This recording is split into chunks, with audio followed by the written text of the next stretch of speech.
Hello, welcome to Learnino. നമ്മളിന്ന് നോക്കാനായിട്ട് പോകുന്നത് ലെക്ചറിങ് പോളിയിലെ സെക്കൻഡ് മൊഡ്യൂളിലെ കുറച്ച് ക്വസ്റ്റ്യൻസ് ആണ്. നമുക്ക് നോക്കാം. First question: the reverse saturation current of a PN junction diode is 10 nano ampere തന്നിട്ടുണ്ട്. What is the current through the diode when the reverse bias of 5 volt is applied? Options തന്നിരിക്കുന്നത് 0 ampere, 10 micro ampere, 10 nano ampere, 5 milli ampere. അപ്പോൾ reverse saturation of the PN junction തന്നിട്ടുണ്ട്. നമുക്കറിയാം reverse saturation current എന്ന് പറയുന്നത് നമ്മൾ ഡയോഡിനെ reverse bias ചെയ്യുന്ന സമയത്ത് minority careers കൊണ്ടുണ്ടാവുന്ന current ആണ്. അപ്പോൾ തന്നിട്ടുണ്ട് ആ റിവേഴ്സ് സാച്ചുറേഷൻ കറണ്ട് എന്ന് പറയുന്നത് 10 നാനോ ആംപിയർ ആണ് തന്നിട്ടുണ്ട്. What is the current through the diode when the reverse bias of 5 volt നമ്മൾ അപ്ലൈ ചെയ്യാം? അപ്പോൾ ഓൾറെഡി PN ജംഗ്ഷന്റെ റിവേഴ്സ് സാച്ചുറേഷൻ കറണ്ട് എന്ന് പറയുന്നത് 10 നാനോ ആംപിയർ ആണ്. അങ്ങനെ കറണ്ട് ത്രൂ ദ ഡയോഡ് എന്ന് പറയുന്നത് ഡയോഡിന് നമ്മളൊരു 5 വോൾട്ട് വെച്ചിട്ട് റിവേഴ്സ് ബയാസ് ചെയ്യുകയാണെന്നുണ്ടെങ്കിൽ ആ ഡയോഡിൽ കൂടിയുള്ള കറണ്ട് എന്താണെന്നാണ് നമ്മളടുത്ത് ചോദിച്ചിരിക്കുന്നത്. നമ്മൾ തന്നിരിക്കുന്ന options 0 ampere, 10 micro ampere, 10 nano ampere, 5 milli ampere. Reverse ബയാസിൽ നമുക്കറിയാം കറണ്ട് എന്ന് പറയുന്ന ഒരു പെർട്ടിക്കുലർ വാല്യൂ വരെ എന്ത് ചെയ്യും, അത് കോൺസ്റ്റന്റ് ആയിട്ട് നിൽക്കും അല്ലേ? അതിനെ പറയുന്ന പേരാണ് റിവേഴ്സ് സാച്ചുറേഷൻ കറണ്ട് എന്ന് പറയുന്നത്. അപ്പോൾ ഇവിടെ നമുക്ക് തന്നിട്ടുണ്ട് ആ reverse saturation current 10 nano ampere തന്നിട്ടുണ്ട്. അങ്ങനെയാണെന്നുണ്ടെങ്കിൽ നമ്മൾ എത്ര വോൾട്ടേജ് കൊടുത്താലും, അത് എത്ര വലിയ വോൾട്ടേജ് കൊടുത്താലും അത് എത്രയായിട്ട് തന്നെ കോൺസ്റ്റന്റ് ആയി നിൽക്കും? അത് 10 നാനോ ആംപിയർ ആയിട്ട് തന്നെ കോൺസ്റ്റന്റ് ആയിട്ട് നിൽക്കും. അതാണ് എന്തെന്ന് പറയുന്നത്? Option C, 10 nano ampere. അപ്പോൾ 5 വോൾട്ട് നമ്മൾ റിവേഴ്സ് ബയാസ് കൊടുത്താലും നമുക്ക് കിട്ടുന്നത് എന്ത് തന്നെയായിരിക്കും? 10 നാനോ ആംപിയർ ആയിരിക്കും. നമുക്ക് ആ ഫിഗർ ഓർമ്മയുണ്ടാവുമല്ലോ അല്ലെ? നമ്മുടെ ആ ഒരു ഡയോഡിന്റെ ക്യാരക്ടറിസ്റ്റിക്സ് നോക്കുന്ന സമയത്ത് ഫോർവേഡ് ബയസ് ആകുന്ന സമയത്ത് ഇങ്ങനെ എക്സ്പോണൻഷ്യൽ ആയിട്ട് പോകും, കുറച്ചുകൂടെ അടുത്ത് ഇങ്ങനെ എക്സ്പോണൻഷ്യൽ ആയിട്ട് പോകും. അത് അല്ലാന്നുണ്ടെങ്കിൽ റിവേഴ്സ് ബയാസിൽ ഏതാണ് ഈ ഒരു പെർട്ടിക്കുലർ റീജിയന്റെ വരും, പെട്ടെന്നൊരു പോയിന്റിൽ അത് സ്റ്റീപ്പ് ആയിട്ട് ഇൻക്രീസ് ചെയ്യും. അതിന് പറയുന്ന പേരാണ് ബ്രേക്ക് ഡൗൺ എന്നൊക്കെ പറഞ്ഞിട്ട് നമ്മൾ നേരത്തെ പഠിച്ചിട്ടുള്ളതാണ് അല്ലെ? അപ്പോൾ അതാണ് നമുക്ക് റിവേഴ്സ് ബയാസിൽ വരുന്ന സാച്ചുറേഷൻ കറണ്ടിന്റെ വാല്യൂ. ഓക്കെ, അപ്പോൾ ഓപ്ഷൻ സി ആണ് കറക്റ്റ് ആയിട്ടുള്ള answer. The output waveform of a Schmitt trigger is typically. Normally നമ്മുടെ ഷ്മിറ്റ് ട്രിഗറിന്റെ ഔട്ട്പുട്ട് ഇങ്ങനെയാണ് വരിക. ഷ്മിറ്റ് ട്രിഗർ നമ്മൾ പല ഐസികളൊക്കെ യൂസ് ചെയ്തിട്ട് നമ്മൾ അതിനെ ഉണ്ടാക്കാറുണ്ടല്ലേ? അപ്പോൾ ഈ പറയുന്ന ഷ്മിറ്റ് ട്രിഗറിന്റെ ഔട്ട്പുട്ട് വേവ്ഫോം എങ്ങനെയാണ്? Sine wave, square wave, sawtooth wave, triangular wave എന്നാണ് നമുക്ക് തന്നിരിക്കുന്ന ഓപ്ഷൻസ്.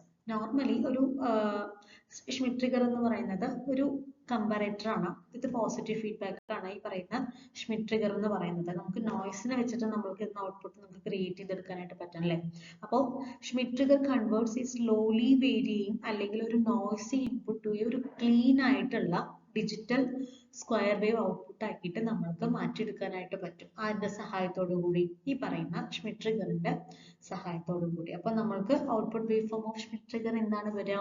അത് സ്ക്വയർ വേവ് ആണ് വരിക. ഓപ്ഷൻ സി ആണ് കറക്റ്റ് ആയിട്ടുള്ള ആൻസർ. അടുത്തത്, ഈ diode has a maximum reverse voltage rating of 50 volt. ഡയോഡിന്റെ reverse voltage rating maximum 50 volt തന്നിട്ടുണ്ട്.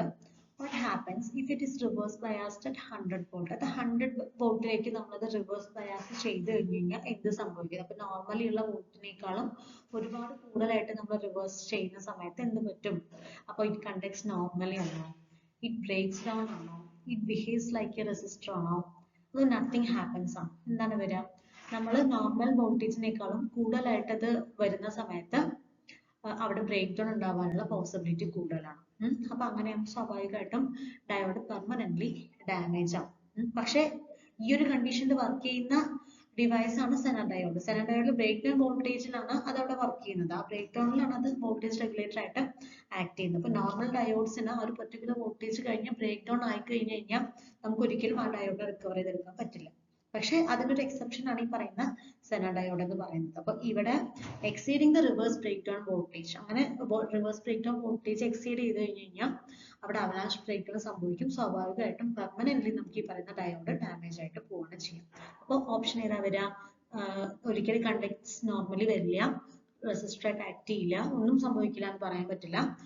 നോർമൽ ഡയോഡിൽ അങ്ങനെ സംഭവിച്ചു കഴിഞ്ഞാൽ അത് ബ്രേക്ക് ഡൗണിലേക്കായിരിക്കും എത്തുക. അപ്പോൾ ഓപ്ഷൻ ബി ആണ് കറക്റ്റ് ആയിട്ടുള്ള ആൻസർ. അടുത്ത question, If the upper threshold is VUT is equal to 3 volt, upper threshold voltage 3 volt തന്നിട്ടുണ്ട്. Lower threshold voltage VLT is equal to 1 volt തന്നിട്ടുണ്ട്. ഇതിന്റെ hysteresis width എത്രയെന്നാണ് നമ്മുടെ ചോദിച്ചിരിക്കുന്നത്. അപ്പോൾ നമ്മൾക്ക് ഈ പറയുന്ന hysteresis width എന്തുമായി ബന്ധപ്പെട്ടിട്ടുള്ളതാണ്? നമ്മളുടെ Schmidt trigger ബന്ധപ്പെട്ടിട്ടുള്ളതാണ്. ഓക്കെ, അപ്പോൾ ഈ പറയുന്ന hysteresis width എന്ന് പറയുന്നത് ഈ പറയുന്ന അപ്പർ ത്രെഷോൾഡിന്റെയും ലോവർ ത്രെഷോൾഡിന്റെയും ഡിഫറൻസ് ആണെന്നുള്ളത് നമുക്കറിയാം. അപ്പോൾ നമുക്ക് രണ്ടിന്റെയും വാല്യൂ വന്നിട്ടുണ്ട്. അപ്പോൾ hysteresis width എങ്ങനെ നമ്മൾ കണ്ടുപിടിക്കാം? VUT മൈനസ് VLT ചെയ്താൽ മതി. അതായത് VUT എന്ന് പറയുന്നത് നമുക്ക് ഇവിടെ 3 വോൾട്ട് ആണ് തന്നിട്ടുണ്ട്, VLT എന്ന് പറയുന്നത് 1 വോൾട്ട് ആണ് തന്നിട്ടുണ്ട്. അപ്പോൾ hysteresis width എന്ന് പറയുന്നത് 3 minus 1 is equal to 2 volt ആണ് വരുന്നത്. ഓക്കെ, ഓപ്ഷൻ ബി ആണ് കറക്റ്റ് ആയിട്ടുള്ള answer. In a Zener regulator circuit, the input voltage increases from 15 volt to 18 volt. നമുക്ക് Zener regulator circuitന്റെ input voltage 15 വോൾട്ടിൽ നിന്ന് 18 വോൾട്ട് ആക്കിയിട്ട് ഇൻക്രീസ് ചെയ്തിട്ടുണ്ടെന്ന് പറയുന്നുണ്ട്.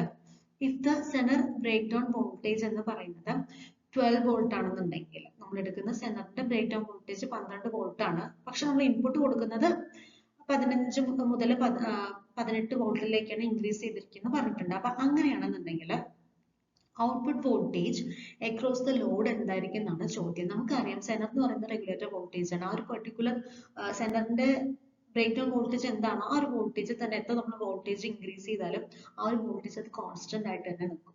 ഓക്കെ, അപ്പൊ അതുകൊണ്ട് 12 വോൾട്ട് ആണ് നമ്മുടെ സെനർ ബ്രേക്ക് ഡൗൺ വോൾട്ടേജ് എന്ന് പറയുന്നത്. അപ്പൊ സ്വാഭാവികമായിട്ടും നമ്മൾ എത്ര അവിടെ ഇൻക്രീസ് ചെയ്താലും ആ ഒരു വോൾട്ടേജ് വിട്ടത് പോകില്ല. അതുകൊണ്ടാണ് നമ്മൾ സെനറിന്റെ വോൾട്ടേജ് റെഗുലേറ്റർ എന്ന് പറയുന്നത്. കാരണം ആ വോൾട്ടേജ് ആ ഒരു പെർട്ടിക്കുലർ വോൾട്ടേജ് തന്നെ റെഗുലേറ്റ് ചെയ്തിട്ട് നിൽക്കുന്നതായിരിക്കും. അപ്പോൾ in zener regulator voltage input voltage എന്ന് പറയുന്നത് increases from 15 volt to 18 volt ആണ്. പിന്നെ ആ തന്നിരിക്കുന്ന സെനറിന്റെ ബ്രേക്ക് ഡൗൺ വോൾട്ടേജ് 12 വോൾട്ട് ആണെന്നുണ്ടെങ്കിൽ സംശയമില്ല output voltage across the load എന്ന് പറയുന്നത് എന്ത് തന്നെ ആയിരിക്കും?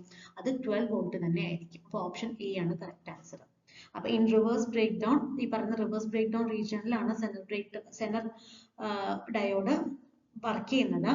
The Zener diode maintains constant voltage equal to Zener voltage across the load. അപ്പോൾ റിവേഴ്സ് ബ്രേക്ക് ഡൗണില് Zener diode എന്ന് പറയുന്നത് ഒരു കോൺസ്റ്റന്റ് വോൾട്ടേജ് മെയിൻറ്റെയിൻ ചെയ്യും. ആ വോൾട്ടേജ് എന്ന് പറയുന്നത് എന്തിനോട് ഈക്വൽ ആയിരിക്കും? അതിന്റെ സെനറിന്റെ വോൾട്ടേജിനോട് ഈക്വൽ ആയിരിക്കും. അതായിരിക്കും നമുക്ക് ലോഡിന് അക്രോസ് ആയിട്ട് കിട്ടുക. എന്തൊക്കെ ഫ്ലക്ച്വേഷൻസ് അവിടെ മാറ്റം വന്നാലും അതൊന്നും അതിനെ ഡിപ്പെൻഡ് ചെയ്യില്ല. ആ പറയുന്ന വോൾട്ടേജിനെ ഡിപ്പെൻഡ് ചെയ്യില്ല, വോൾട്ടേജിനെ അഫക്റ്റ് ചെയ്യില്ല. അപ്പോൾ എന്താണോ ആ ബ്രേക്ക് ഡൗൺ വോൾട്ടേജ് ആ വോൾട്ടേജ് തന്നെ നമുക്ക് എന്തായിട്ട് കിട്ടും? ഔട്ട്പുട്ട് ആയിട്ട് കിട്ടും. അടുത്ത question. A 5.1 volt Zener diode contains 50 milliampere in breakdown. What is the power dissipated? ഒരു 5.1 വോൾട്ട് സെനർ ഡയോഡ് കണ്ടക്ട് ചെയ്യുന്നത് 50 മില്ലി ആംബർ ആണ് ബ്രേക്ക് ഡൗണിൽ. അങ്ങനെയാണെന്നുണ്ടെങ്കിൽ അതിന്റെ പവർ ഡിസിപ്പേറ്റഡ് എന്താണെന്നാണ് ചോദ്യം. നമുക്കറിയാം പവർ ഡിസിപ്പേഷന്റെ ഫോർമുല എന്താണെന്ന് അറിയാം. തന്നിരിക്കുന്ന വാല്യൂസ് എന്തൊക്കെയാണ് തന്നിരിക്കുന്നത്? നമുക്ക് കറണ്ടിന്റെ വാല്യൂ വന്നിട്ടുണ്ട് അല്ലെ. സെനറിന്റെ കറണ്ടിന്റെ വാല്യൂ ഐ എന്ന് പറയുന്നത് എത്രയാണ്? അത് 50 മില്ലി ആംബർ ആണ് നമുക്ക് തന്നിട്ടുണ്ട്. പിന്നെ നമുക്ക് തന്നിരിക്കുന്നത് സെനറിന്റെ വോൾട്ടേജ് തന്നിട്ടുണ്ട്. അതെന്ന് പറയുന്നത് 5.1 മില്ലി ആംബർ വോൾട്ട് ആണെന്ന് തന്നിട്ടുണ്ട് അല്ലെ. അപ്പൊ അങ്ങനെയാണെന്നുണ്ടെങ്കിൽ നമ്മൾക്ക് പവർ കണ്ടുപിടിക്കാൻ എന്ത് ചെയ്താൽ മതി? നമുക്കറിയാം പവറിന്റെ ഇക്വേഷൻ എന്ന് പറയുന്നത് V ഇൻറ്റു ഐ ആണ് അല്ലെ. അപ്പൊ നമുക്കത് വോൾട്ട് ഇൻറ്റു കറണ്ട് ചെയ്യുന്ന സമയത്ത് വോൾട്ടേജ് എന്ന് പറയുന്നത് 5.1 ഇൻറ്റു കറണ്ട് എന്ന് പറയുന്നത് 50 മില്ലി ആംബർ ആണ്. അതായത് 50 ഇൻറ്റു 10⁻³ ആണ്. അപ്പൊ ഇതെല്ലാം കൂടെ മൾട്ടിപ്ലൈ ചെയ്യുന്ന സമയത്ത് ഈ ഒരു 0 ഇതിലേക്ക് പോകുന്ന സമയത്ത് 51 ഇൻറ്റു 5 ഇൻറ്റു 10⁻³ എന്ന് വരും. 51 ഇൻറ്റു 5 എന്ന് പറയുന്നത് 255 ആണ് മില്ലി വാട്ട് വരും. അങ്ങനെയാണ് 255 മില്ലി വാട്ട് നമുക്ക് കിട്ടുന്നത്. ഓപ്ഷൻ ബി ആണ് നമുക്ക് കറക്റ്റ് ആൻസർ. ഓപ്ഷൻ ബി ആണ് കറക്റ്റ് ആയിട്ട് ആൻസർ വരിക കേട്ടോ. ഓപ്ഷൻ തന്നിരിക്കുന്നത് സി ആണ്, പക്ഷെ 255 ആണ് അതിന്റെ കറക്റ്റ് ആയിട്ടുള്ള ആൻസർ. ഓക്കെ, അടുത്ത question. A Zener diode is used in a circuit and the reverse voltage is 4.7 volt, but its breakdown voltage എന്ന് പറയുന്നത് 5.6 volt ആണ്. What is the state of the diode? ആ ഡയോഡിന്റെ സ്റ്റേറ്റ് എന്താണെന്നാണ് ചോദിക്കുന്നത്. അപ്പോൾ Zener diode എന്ന് പറയുന്നത് അതിന്റെ റിവേഴ്സ് വോൾട്ടേജ് 4.7 volt ആണ്. ബ്രേക്ക് ഡൗൺ എന്ന് പറയുന്നത് 5.6 ആണ്. റിവേഴ്സ് വോൾട്ടിനേക്കാളും കൂടുതലാണ് ബ്രേക്ക് ഡൗൺ വരുന്നത് അല്ലേ. അപ്പൊ അങ്ങനെയാണെങ്കിൽ ആ ഒരു ഡയോഡിന്റെ സ്റ്റേറ്റ് എങ്ങനെയായിരിക്കും എന്നാണ് ചോദിക്കുന്നത്. അപ്പോൾ ഡയോഡ് നമുക്കറിയാം, the diode conducts reverse only. ഈ ബ്രേക്ക് ഡൗൺ വോൾട്ടേജ് റീച്ച് ചെയ്ത് കഴിഞ്ഞാൽ ആ ഒരു പെർട്ടിക്കുലർ വോൾട്ടേജിൽ തന്നെ അത് മെയിൻറ്റെയിൻ ചെയ്ത് നിൽക്കും. പക്ഷെ ഇവിടുത്തെ കണ്ടീഷൻ എന്താണെന്ന് വെച്ച് കഴിഞ്ഞാൽ പറയുന്ന റിവേഴ്സ് വോൾട്ടേജ് എന്ന് പറയുന്നത് ഈ ഒരു ബ്രേക്ക് ഡൗണിന് അടുത്ത് എത്തിയിട്ടില്ല. ആ ബ്രേക്ക് ഡൗൺ വോൾട്ടേജിനേക്കാളും കൂടുതലാണെന്നുണ്ടെങ്കിൽ ബ്രേക്ക് ഡൗൺ വോൾട്ടേജ് തന്നെ നിൽക്കും. പക്ഷെ ബ്രേക്ക് ഡൗൺ വോൾട്ടേജിനേക്കാളും കുറവല്ലേ ഈ പറയുന്ന സാധനം കൊടുക്കുന്നത് റിവേഴ്സ് വോൾട്ടേജ് എന്ന് പറയുന്നത്. അപ്പോൾ സ്വാഭാവികമായിട്ടും അതൊരിക്കലും എന്ത് ചെയ്യില്ല, കണ്ടക്ട് ചെയ്യില്ല. Diode is in the non conducting reverse biased region ആയിരിക്കും. ഓപ്ഷൻ സി ആണ്, അതായത് ഇനാക്റ്റീവ് മോഡിലായിരിക്കും വരിക. കണ്ടക്ടിങ് ആവണമെന്നുണ്ടെങ്കിൽ ഈ വോൾട്ടേജ് ഇനിയും കൂടാം അല്ലെ. ഓക്കെ, അപ്പോൾ എത്ര വോൾട്ടേജ് പിന്നെ ഇത് കൂട്ടി നമ്മൾ ബ്രേക്ക് ഡൗൺ വോൾട്ടേജിനേക്കാളും കൂടുതൽ നമ്മൾ കൊടുത്താലും ബ്രേക്ക് ഡൗൺ വോൾട്ടേജ് തന്നെ നമുക്ക് കിട്ടും. അങ്ങനെയാണ് വരിക. ഓപ്ഷൻ സി ആണ് ഇവിടെ കറക്റ്റ് ആയിട്ടുള്ള ആൻസർ.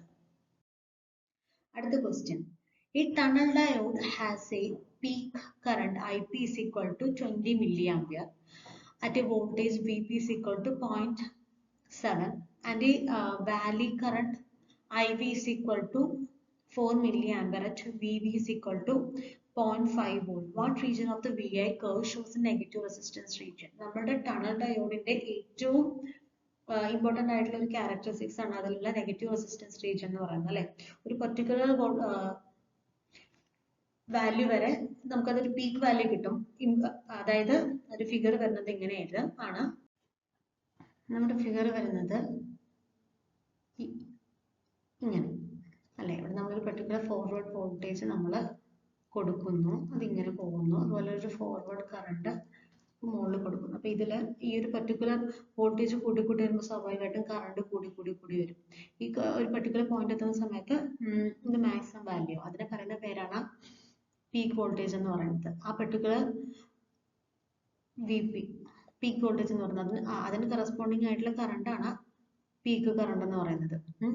ഈ ഒരു പെർട്ടിക്കുലർ വോൾട്ടേജ് കഴിഞ്ഞെങ്കിൽ പിന്നെ നമ്മൾ വോൾട്ടേജ് ഇൻക്രീസ് ചെയ്യുന്ന സമയത്ത് ഈ വോൾട്ടേജ് എന്ത് ചെയ്യും, ഈ പറയുന്ന വാല്യൂ കുറഞ്ഞു വരും. കുറഞ്ഞു വന്നിട്ട് ഒരു പെർട്ടിക്കുലർ വാല്യൂ എത്തും. അതിനെ പറയുന്ന പേരാണ് വാലി പോയിന്റ്. ആ വോൾട്ടേജ് ആണ് വാലി വോൾട്ടേജ്. അതിന് കറസ്പോണ്ടിങ് ആയിട്ടുള്ള കറണ്ട് ആണ് ആ വാലി കറണ്ട് എന്ന് പറയുന്നത്. ആ ഒരു പെർട്ടിക്കുലർ പോയിന്റിൽ പിന്നെ നമ്മൾ ഇൻക്രീസ് ചെയ്ത് കഴിഞ്ഞാൽ ഒറ്റ പോക്കാണ് അല്ലെ. എക്സ്പോണൻഷ്യൽ ആയിട്ട് കൺവെൻഷണൽ ഡയോഡ് കറണ്ട് അങ്ങനെ അത് പോവുകയും ചെയ്യാം. അപ്പോൾ ഈ ഒരു പെർട്ടിക്കുലർ വാലി പോയിന്റിന്റെയും അതുപോലെ തന്നെ ഈ ഒരു പെർട്ടിക്കുലർ പീക്ക് പോയിന്റിന്റെയും ഈ വോൾട്ടേജ് ഈ പോയിന്റ് പറയുന്ന പേരാണ് VP കിടക്കുന്ന പോയിന്റ് പറയുന്ന പേരാണ് വാലി പോയിന്റ്, പീക്ക് പോയിന്റ്. താഴെ കിടക്കുന്ന പോയിന്റ് പറയുന്ന പേരാണ് വാലി പോയിന്റ്. അപ്പൊ ഈ പീക്ക് പോയിന്റിനെയും വാലി പോയിന്റിനും ഇടയിലുള്ള റീജിയനെ പറയുന്ന പേരാണ് നെഗറ്റീവ് റെസിസ്റ്റൻസ് റീജിയൻ എന്ന് പറയുന്നത്. ഓക്കെ, അപ്പൊ ഈ പറയുന്ന നെഗറ്റീവ് റെസിസ്റ്റൻസ് റീജിയൻ ഉണ്ടാക്കുന്ന ഈ രണ്ട് പോയിന്റ്സിന്റെ ഡീറ്റെയിൽസ് ആണ് ഇപ്പൊ നമ്മൾക്ക് തന്നിരിക്കുന്നത്. അപ്പോൾ ചോദ്യം ഒന്നുകൂടെ ശ്രദ്ധിക്കാം. അപ്പൊ എന്തൊക്കെയാണ് ഈ പോയിന്റ്സ് എന്നുള്ളത് മനസ്സിലായല്ലോ. അപ്പൊ ഈ പോയിന്റ്സ് വെച്ചിട്ട് ക്വസ്റ്റ്യനിലേക്ക് ശ്രദ്ധിക്കാം. ടണൽ ഡയോഡിന് പീക്ക് കറണ്ട് എന്ന് പറയുന്നത് IP, അതായത് IP തന്നിട്ടുണ്ട് 20 വോൾട്ട് ആണ് തന്നിട്ടുണ്ട്, 20 മില്ലി ആംപിയർ തന്നിട്ടുണ്ട്. അതിന്റെ വോൾട്ടേജ് VP എന്ന് പറയുന്നത് 0.07 വോൾട്ട് ആണ് തന്നിട്ടുണ്ട്. ഇതിന്റെ വാല്യൂ കറണ്ട് എന്ന് പറയുന്നത് IV is equal to 4 milli ആംപിയറും VV is equal to 0.5. അങ്ങനെയാണെന്നുണ്ടെങ്കിൽ നെഗറ്റീവ് റെസിസ്റ്റൻസ് ഷോ ചെയ്യുന്ന റീജിയൻ ആണ് ചോദിക്കുന്നത് അല്ലെ. അപ്പൊ ഇതില് ഈ പറയുന്ന റേഞ്ച് നമ്മൾ നോക്കണം. നമുക്ക് പീക്ക് പോയിന്റിന്റെ വാല്യൂ എന്താണ്, അതായത് VP വരുന്നത് ഈ താഴെ എവിടെ വരിക, നമുക്ക് വേറൊരു കളർ എടുക്കാം, ഇതാണ്. ഓക്കെ,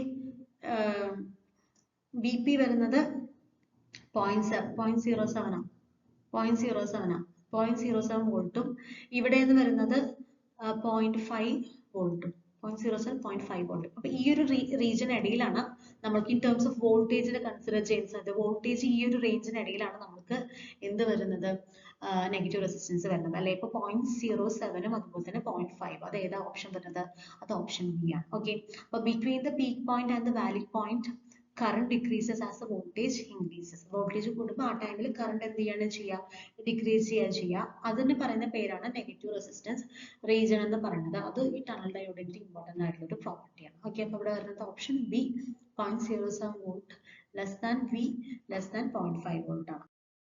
അടുത്തത്, a tunnel diode has a peak current of 10 milliampere at 80 millivolt. അപ്പൊ നമ്മൾക്ക് പീക്ക് കറണ്ടും പീക്ക് വോൾട്ടേജും നമുക്ക് മനസ്സിലായി. ഇതാണ് നമ്മുടെ ഫിഗർ വരുന്നത്. അപ്പൊ ഇതിൽ പീക്ക് കറണ്ട് എന്ന് പറയുന്നത് 10 മില്ലി ആംപിയറും പീക്ക് വോൾട്ടേജ് എന്ന് പറയുന്നത് 80 മില്ലി വോൾട്ട് ആണ്. If the bias of the നമ്മൾ കൊടുക്കുന്നത് ഒരു 50 മില്ലി വോൾട്ടാണ് കൊടുക്കുന്നത്, what is the expected current through the diode. അങ്ങനെയാണെന്നുണ്ടെങ്കിൽ ആ കറണ്ട് ത്രൂ ദ ഡയോഡ് എത്രയായിരിക്കും എന്നാണ് ചോദിക്കുന്നത്. നമ്മൾ കൊടുക്കുന്നത് എത്രയാണ്, നമ്മൾ 50 മില്ലി വോൾട്ടാണ് നമ്മളവിടെ ബയാസ് കൊടുക്കുന്നത് അല്ലെ. അങ്ങനെയാണെന്നുണ്ടെങ്കിൽ കറണ്ട് ത്രൂ ദ ഡയോഡാണ് ചോദിക്കുന്നത്. അപ്പൊ നമുക്കറിയാം ഈ പറയുന്ന 50 മില്ലി വോൾട്ട് നമ്മൾ ഇൻപുട്ട് കൊടുക്കുക എന്ന് പറയുന്ന സംഭവം ശരിക്കും പറഞ്ഞു കഴിഞ്ഞാൽ നമ്മളുടെ ഈ പറയുന്ന പീക്ക് വോൾട്ടേജിനേക്കാൾ കുറവ് വാല്യൂ ആണ് നമ്മൾ കൊടുക്കുന്നത്. ഓക്കെ, അപ്പൊ അങ്ങനെയാകുമ്പോൾ ഡയോഡ് എന്ന് പറയുന്നത് അവിടെ അതായത് ഇതിനേക്കാൾ കുറവ് എന്ന് പറയുമ്പോൾ ഈ ഒരു റീജിയനിൽ അത് വർക്ക് ചെയ്യുന്നത് അല്ലെ, ഈ പറയുന്ന സ്റ്റാർട്ടിംഗ് റീജിയനിലാണ് അത് വർക്ക് ചെയ്യുന്നത്. അപ്പൊ അവിടെ എന്ന് പറയുന്നത് current increases with voltage. Voltage നമ്മൾ കൂട്ടിക്കൊണ്ട് വരുമ്പോൾ അവിടെ കറണ്ട് ഇൻക്രീസ് ചെയ്ത് വരുന്നൊരു ഭാഗമാണ് ആ സ്റ്റാർട്ടിങ് ആ ഒരു റീജിയൻ എന്ന് പറയുന്നത്. അപ്പൊ അതുകൊണ്ട് തന്നെ കറണ്ട് എന്ന് പറയുന്നത് ലെസ് ദാൻ പീക്ക് ആണ്. പീക്കിനേക്കാളും കുറവായിരിക്കും അവിടെ കറണ്ട് എന്ന് പറയുന്നത്. ഇപ്പൊ പീക്ക് കറണ്ടിനേക്കാളും കുറവായിരിക്കും, പക്ഷെ ഇൻക്രീസിങ് ആണ്. നമുക്ക് അവിടെ വാല്യൂ എന്ന് പറയുന്നത് അവിടെ ഇൻക്രീസ്ഡ് വാല്യൂ ആണ്. അപ്പൊ നമുക്ക് ഇവിടെ വരുന്നത് ഗ്രേറ്റർ ദാൻ 10 മില്ലി ആംബർ എന്നാണ് നമുക്ക് വാല്യൂ വരും ഇതിന്റെ പീക്ക് പോയിന്റിന്റെ അല്ലെ. അതായത് പീക്ക് കറണ്ടിന്റെ വാല്യൂ 10 മില്ലി ആംബർ ആണ്. പക്ഷെ ഈ പറഞ്ഞ 50 മില്ലി വോൾട്ട് എന്ന് പറയുന്നത് അതിന്റെ താഴത്തെ റീജിയൻ ആയതുകൊണ്ട് 10 മില്ലി വോൾട്ടിന്റെ അടുത്തേക്ക് നമ്മൾ എത്തുള്ളൂ. അതായത് ജസ്റ്റ് 10 മില്ലി വോൾട്ടിന്റെ താഴെ ആയിരിക്കും അതിന്റെ വാല്യൂ വരിക. അതായത് ലെസ് ദാൻ 10 മില്ലി ആംബർ ആണ് നമുക്ക് ആൻസർ വരിക. അപ്പൊ തന്നിരിക്കുന്നത് എന്തൊക്കെയാണ്, പീക്ക് കറണ്ട് എന്ന് പറയുന്നത് 10 മില്ലി ആംബർ തന്നിട്ടുണ്ട്, അതിന്റെ വോൾട്ടേജ് എന്ന് പറയുന്നത് 80 മില്ലി വോൾട്ട് എന്ന് കൊടുത്തിട്ടുണ്ട്. കൊടുത്തിരിക്കുന്ന ഇൻപുട്ട് എന്ന് പറയുന്നത്, കൊടുത്തിരിക്കുന്ന ബയാസ് എന്ന് പറയുന്നത് 50 മില്ലി വോൾട്ടിന് നമ്മൾക്ക് അപ്ലൈ ചെയ്തിട്ടുണ്ട്. 50 മില്ലി വോൾട്ട് 80നേക്കാളും താഴെയാണ്. അപ്പൊ ഈ ഭാഗത്തൊക്കെ ആയിട്ടായിരിക്കും നമ്മൾക്ക് 50 മില്ലി വോൾട്ട് വരാം. അപ്പൊ അതിന് കറസ്പോണ്ടിങ് ആയിട്ടുള്ള വാല്യൂ പറയുന്നത് സ്വാഭാവികമായിട്ടും ഈ പറയുന്ന പീക്ക് പോയിന്റിനേക്കാളും താഴേക്കുള്ള വാല്യൂ ആയിരിക്കും വരിക. അപ്പൊ നമുക്ക് അവിടെ ഓപ്ഷൻ ബി ആണ് വരിക, less than just below 10 milli ampere ആണ് വരിക. ലെസ് ദാൻ എന്തായാലും അത് 10 മില്ലി ആംബിയർ. അപ്പൊ ഓപ്ഷൻ എ ആണ് കൊടുത്തിരിക്കുന്നത്, ബി ആണ് ആൻസർ കേട്ടോ. ഈ tunnel diode is most useful in which of the following applications. ഈ പറയുന്ന ടണൽ ഡയോഡ് എന്ന് പറയുന്നത് താഴെ തന്നിരിക്കുന്ന ഏത് അപ്ലിക്കേഷൻസിലാണ് യൂസ്ഫുൾ ആയിട്ടുള്ളത്? Rectifier, voltage regulator, high frequency oscillator, power amplifier. ഇതിൽ ഏതിലാണ് ഈ പറയുന്ന ടണൽ ഡയോഡ് എന്ന് പറയുന്നത് ഏറ്റവും അപ്ലിക്കബിൾ ആയിട്ടുള്ളത്? ടണൽ ഡയോഡ് എന്ന് പറയുന്നത് എവിടെയാണ് ഉപയോഗിക്കാം? അതിന്റെ negative region, negative resistance region അതിനുള്ളത് കൊണ്ട് തന്നെ ടണൽ ഡയോഡ് എന്ന് പറയുന്നത് can amplify high frequency signals അല്ലെ. ആ പറയുന്നത് നമുക്ക് ആ റീജിയനിലെ ടണൽ ഡയോഡിന്റെ ഹൈ ഫ്രീക്വൻസി സിഗ്നൽസ് നമുക്ക് അവിടെ ആംപ്ലിഫൈ ചെയ്തെടുക്കാനായിട്ട് പറ്റും. And widely used in microwave and oscillator circuits. നമുക്കറിയാം മൈക്രോവേവ് റേഞ്ച് എന്ന് നമുക്ക് പറയുന്നത് നല്ല വലിയ റേഞ്ചിലുള്ള വാല്യൂസ് ആണ് അല്ലെ, ചെറിയ ഫ്രീക്വൻസി റേഞ്ച് അല്ല. ആ ഹൈ ഫ്രീക്വൻസി റേഞ്ചിൽ നമുക്ക് ഈ പറയുന്ന ടണൽ ഡയോഡിൽ നമുക്ക് ഉപയോഗപ്പെടുത്താനായിട്ട് സാധിക്കും. ഓക്കെ, അപ്പോൾ നമ്മൾക്ക് ടണൽ ഡയോഡ് എന്ന് പറയുന്നത് തന്നിരിക്കുന്ന ഓപ്ഷനിൽ ഏറ്റവും സ്യൂട്ട് ആയിട്ടുള്ള റെക്ടിഫയർ ആയിട്ട് വർക്ക് ചെയ്യും? ഇല്ല. റെക്ടിഫയർ ആയിട്ട് വർക്ക് ചെയ്യുന്നത് നമ്മുടെ നോർമൽ ഡയോഡാണ്. വോൾട്ടേജ് റെഗുലേറ്റർ ആയിട്ട് വർക്ക് ചെയ്യും? ഇല്ല. വോൾട്ടേജ് റെഗുലേറ്റർ ആയിട്ട് വർക്ക് ചെയ്യണമെന്നുണ്ടെങ്കിൽ നമുക്ക് യൂസ് ചെയ്യേണ്ടത് സെനൻ ഡയോഡാണ്. ഓക്കെ, അതുപോലെ ഫ്രീക്വൻസി ഹൈ ഫ്രീക്വൻസി ഓസിലേറ്റർ ആയിട്ടായിരിക്കും നമ്മൾക്കിത് വർക്ക് ചെയ്യാനായിട്ട് സാധിക്കും. പവർ ആംപ്ലിഫയറിനെ കുറിച്ചൊക്കെ നമ്മൾ ഡീറ്റെയിൽ ആയിട്ട് പഠിച്ചിട്ടുണ്ട് അല്ലെ, class A, class B, class C എന്നൊക്കെ പറഞ്ഞിട്ട് അതും വളരെ ഇമ്പോർട്ടന്റ് ആയിട്ടുള്ള സെക്ഷൻ ആണ് കേട്ടോ. അപ്പൊ ഇവിടെ ഏതാ ആൻസർ വരിക? Tunnel diode is most useful in which of the following applications എന്ന് ചോദിച്ചു കഴിഞ്ഞാൽ ഹൈ ഫ്രീക്വൻസിയിൽ വർക്ക് ചെയ്യുന്ന ഒന്നാണ് ഈ പറയുന്ന ടണൽ ഡയോഡ്. അതുകൊണ്ട് തന്നെ ഹൈ ഫ്രീക്വൻസി ഓസിലേറ്റർ ആയിട്ടായിരിക്കും ആ അപ്ലിക്കേഷൻസിലായിരിക്കും അത് വർക്ക് ചെയ്യാം. മൈക്രോവേവ് റേഞ്ച് ഫ്രീക്വൻസിയിലായിരിക്കും അത് വർക്ക് ചെയ്യുന്നുണ്ടാവുക. ഓക്കെ, അപ്പോൾ ഇവിടെ ഏതാ ഓപ്ഷൻ വരിക? ഓപ്ഷൻ സി ആണ് ഇവിടെ കറക്റ്റ് ആയിട്ടുള്ള ആൻസർ. ഓക്കെ, അപ്പൊ ഇത്രയാണ് നമ്മൾ ഫസ്റ്റ് സെറ്റ് ഓഫ് ക്വസ്റ്റ്യൻസ് നമുക്ക് വരുന്നത്. അതിന്റെ അടുത്ത സെറ്റ് ഉടൻ തന്നെ അപ്ലോഡ് ചെയ്യുന്നതായിരിക്കും. Thank you.